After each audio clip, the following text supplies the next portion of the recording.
Shalom saudara, bagaimana keadaan dan kabar kalian yang ada di sana? Semoga baik-baik saja, tetap dalam pemeliharaan Tuhan kita Yesus Kristus. Amin.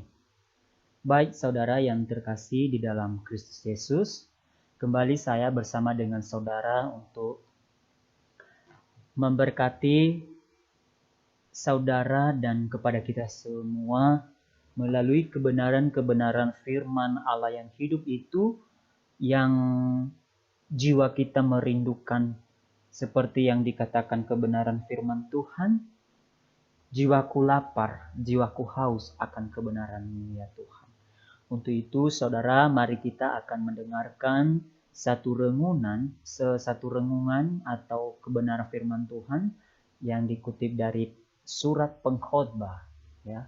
Surat Pengkhotbah pasal 3, Pengkhotbah pasal 3 ayat 1 dan sampai ke 15 saudara. Ya, kita sama-sama akan merenungkan kembali dan mengenal kebenaran firman Tuhan ini secara mendalam lagi. Kalau saya boleh memberikan tema atau judul kepada kita saat ini, yaitu Tuhan ada di setiap musim. Ya, Tuhan ada di setiap musim. Ya, atau kalau kata lainnya atau secara praktisnya yaitu Tuhan ada di setiap musim dalam kehidupan kita yang berada di dunia ini. Ya.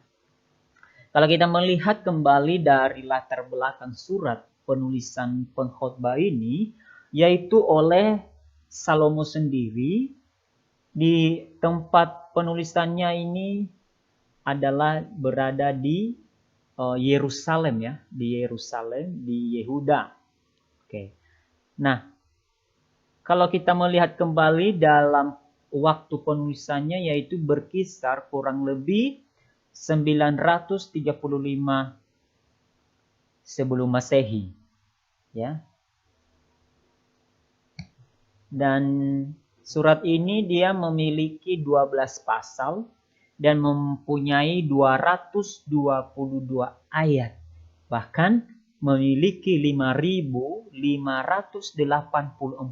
kata terdapat di dalam pengkhotbah ini. Ya.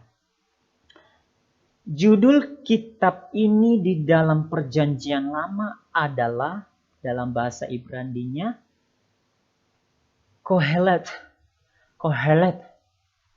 Atau dari kata Ibraninya kahal atau berkumpul.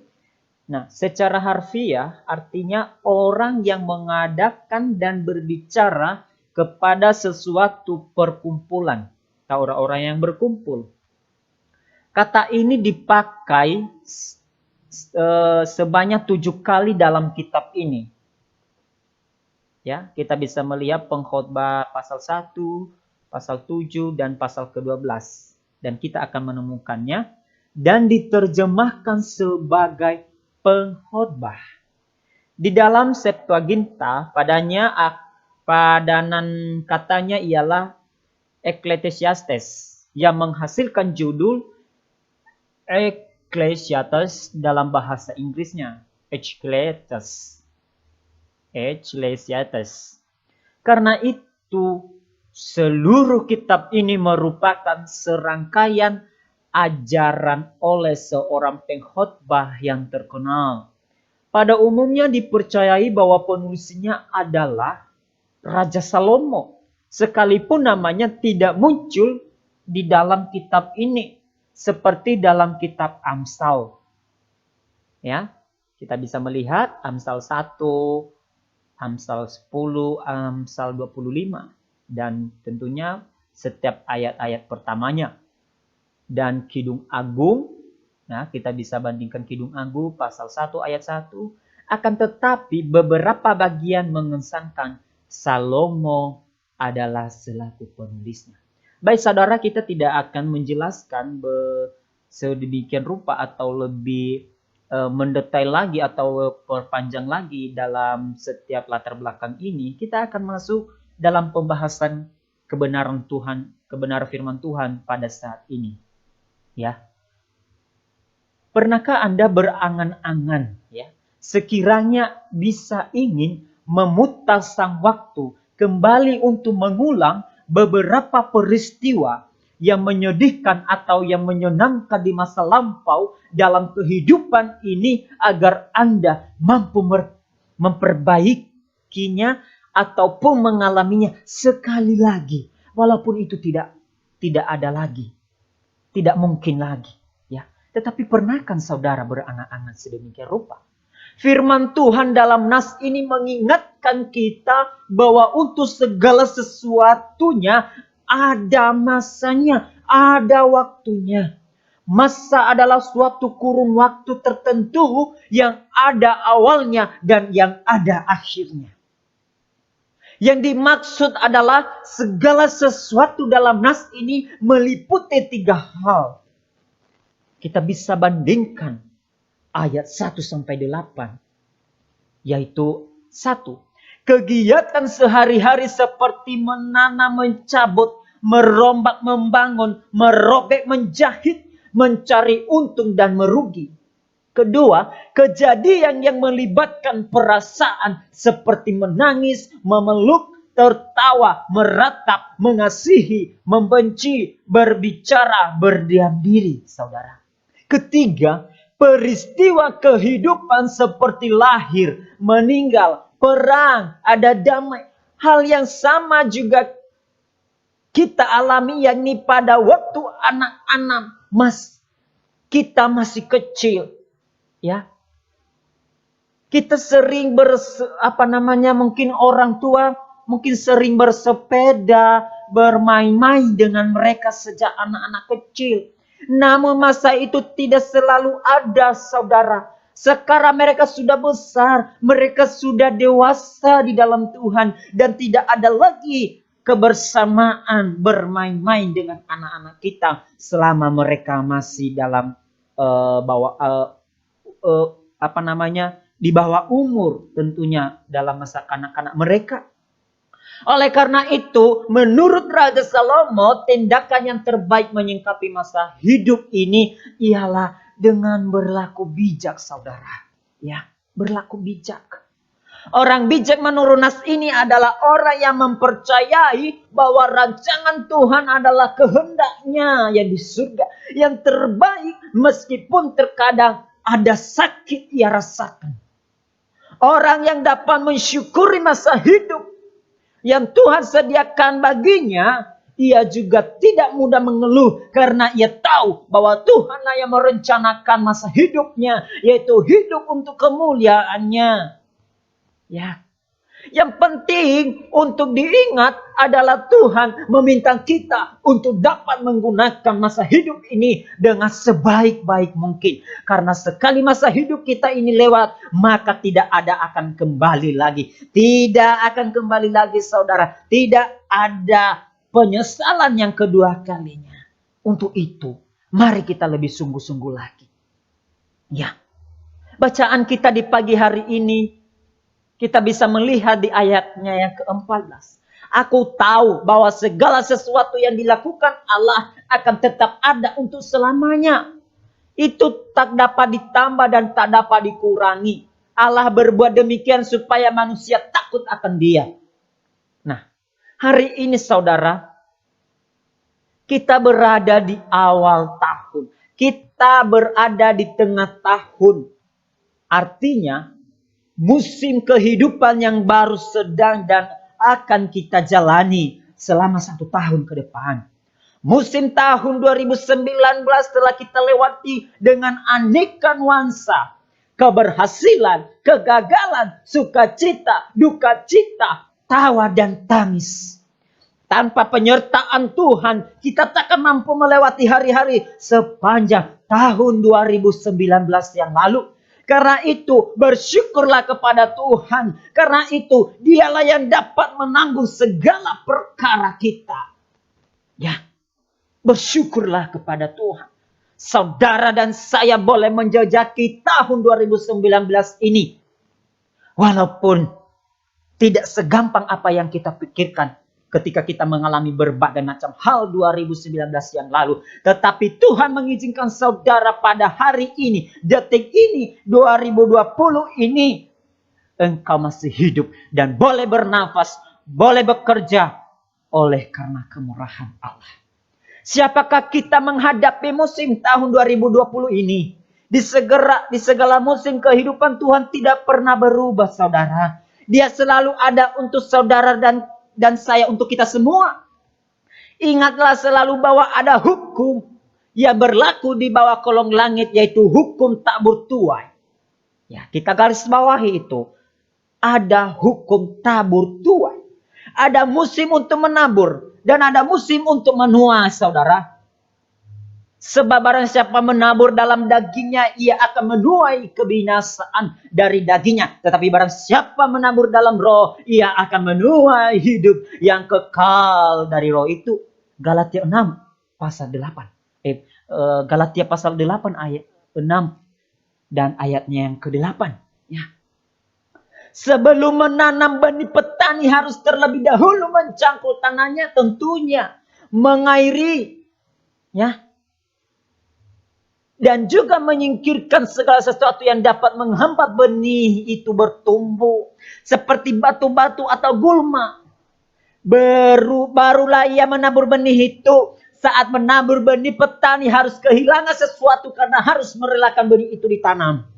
Jika benih tetap berada di tangan dan tidak ditabur, benih itu akan tetap sama jumlahnya. Tidak akan pernah berubah. Tidak akan pernah bertambah. Sesungguhnya, jikalau biji gandum tidak jatuh di dalam tanah dan mati, ia tetap satu biji saja. Tapi jika ia mati, ia akan menghasilkan banyak buah. Kita bisa melihat Yohanes 12 ayat 24. Untuk menuai, petani harus menunggu dalam waktu yang tidak singkat, saudara. Butuh kesabaran, butuh perjuangan, butuh kesetiaan, butuh ketekunan. Ada tertulis, siapa yang mencintai hidup dan mau melihat hari-hari baik, ia harus menjaga lidahnya terhadap yang jahat dan bibirnya terhadap ucapan-ucapan yang menipu. Ia harus menjauhi yang jahat dan melakukan yang baik. 1 Petrus 3 ayat 10 sampai 11. Kalau kita mampu melewati proses ini, kita pasti akan menuai, saudara. Sebab Tuhan Yesus membuat segala sesuatunya indah pada waktunya. Ya. Mazmur 126 ayat 5. Orang-orang yang menabur dengan mencucurkan air mata akan menuai dengan bersorak-sorai. Dan mereka akan mendapatkan hasil yang luar biasa. Hasil yang benar-benar daripada Tuhan sendiri. Untuk itu tetaplah hidup dalam kebenaran, dalam kekudusan Tuhan sampai kesudahannya. Untuk itu saudara, mari kita jangan berleha-leha. Kita jangan menunggu-nunggu terlalu lama. Mari kita menuai. Mari kita menabur. Mari kita berlaku bijak. Mari kita mencintai segala kepatuhan Tuhan. Segala perintah Tuhan. Segala janji-janji Tuhan. Kita harus semuanya melakukan itu. Untuk itu saudara, hidup ini tidaklah secara instan. Hidup ini tidak seperti membalik telapak tangan langsung berubah. Tidak saudara, membutuhkan proses yang lama. Membutuhkan ujian iman daripada Tuhan. Apakah saudara dan saya benar-benar berhasil dalam ujian itu sendiri atau belum? Ataukah saudara sungguh benar ada di dalam Tuhan atau masih belum? Untuk itu saudara, kita telah diberikan kebebasan. Kita telah diberikan keluasan oleh Tuhan. Kita telah diberikan hidup. Kita boleh bekerja segala sesuatunya kita boleh mengerjakan. Untuk itu Tuhan ada di setiap musim hidup kita, saudara. Jangan sesali yang terjadi. Tetapi kejarlah yang masih belum terjadi. Kejarlah impian saudara sedemikian rupa. Jangan kejar lagi yang sudah terjadi, saudara. Yang mungkin selama tahun yang lalu 2019 ada banyak pencobaan, pergumulan berat yang Anda hadapi, berbagai macam hal apapun itu. Tetapi yakinlah, segala sesuatunya itu Tuhan mempunyai rancangan yang terbaik bagi hidup saudara. Karena dalam setiap kekurangan, dalam setiap pergumulan kita, disitulah Tuhan menyatakan kesempurnaannya bagi kita semuanya. Untuk itu kita bersyukur. Di tahun ini kita boleh menjejakinya. Kita boleh mengalami sukacita. Mengalami berbagai kuasa-kuasa Tuhan. Kita bersyukur itu semua saudara. Kita bersyukur.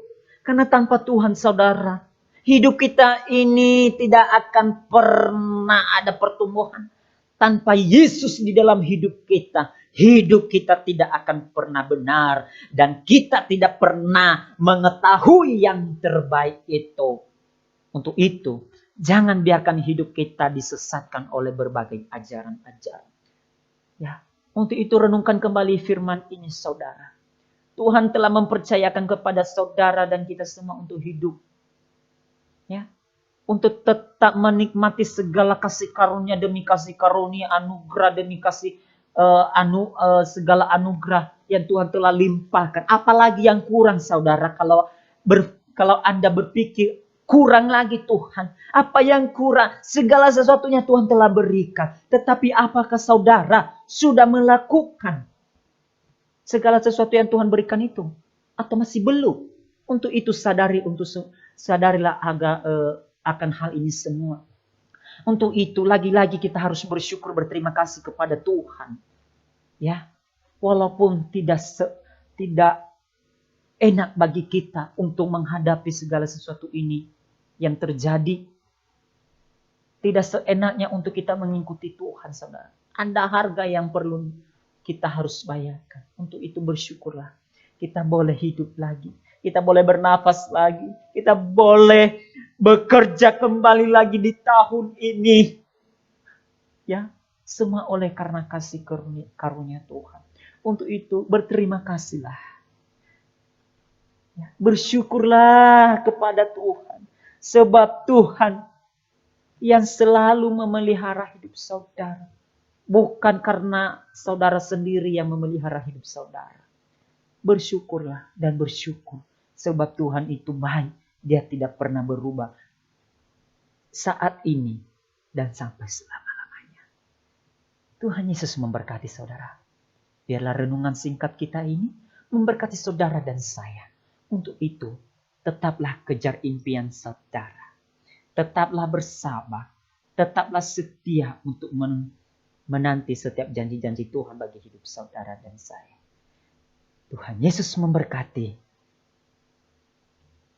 Dan jadilah pelaku kebenaran firman-Nya. Haleluya. Amin.